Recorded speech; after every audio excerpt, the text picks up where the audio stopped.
লক্ষ্মীপুরে বাড়িতে ঢুকে স্ত্রীর সামনেই নূর আলম নামে এক আওয়ামী লীগ নেতাকে পিটিয়ে হত্যা করেছে দুর্বৃত্তরা। রোববার ২২ সেপ্টেম্বর রাত ৮:১৮টার দিকে সদর উপজেলা চন্দ্রগঞ্জ ইউনিয়নের পাঁচপাড়া গ্রামে এ ঘটনা ঘটে। নূর চন্দ্রগঞ্জ ইউনিয়নের ২ নম্বর ওয়ার্ড আওয়ামী লীগের সাধারণ সম্পাদক ও পেশায় দর্জি ছিলেন। নিহতের ছেলে আরিফ হোসেন সাংবাদিকদের বলেন, আমার বাবা বাড়িতে ছিলেন। বাবার মোবাইল ফোনে কেউ একজন কল দিয়ে জানিয়েছেন তাকে মারতে আসছে। এতে তিনি ঘর থেকে পালানোর জন্য বের হচ্ছিলেন। ঠিক সেই মুহূর্তেই ১০ থেকে ১২ জন লোক লাঠিসোঁটা নিয়ে বাড়িতে বাবাকে মারতে আসেন। পরে তারা ধাওয়া করে আমার বাবাকে এলোপাতাড়ি পেটায়। এর মধ্যে বাড়ির পুকুরে একবার ফেলে দেয়, সেখান থেকে উঠিয়ে আবার পিটিয়েছে। আহত অবস্থায় বাবাকে হাসপাতালে নিলে কর্তব্যরত চিকিৎসক তাকে মৃত ঘোষণা করেন।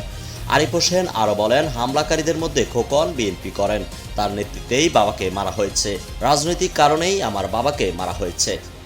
সদর হাসপাতালে কর্তব্যরত চিকিৎসক জয়নাল আবেদিন বলেন, মৃত অবস্থায় নুরু নামের লোকটিকে হাসপাতালে আনা হয়েছে, তার মরদেহ মর্গে আছে। এ বিষয়ে চন্দ্রগঞ্জ থানার ভারপ্রাপ্ত কর্মকর্তা এমদাদুল হক বলেন, একজন মারা গেছেন, ঘটনাস্থলে পুলিশ পাঠানো হয়েছে, হাসপাতালেও পুলিশ পাঠানো হবে।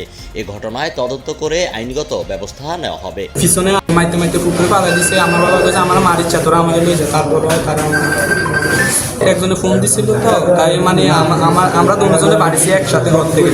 বাবার সাথে আমি একটু সামনের ঘরে গেছিলাম, সে পিসকিয়ারে গেছিল, তো পিসকিয়ার দিয়ে আসি, তারা কারা মারছে? বিএনপির নেতা কর্মীরা।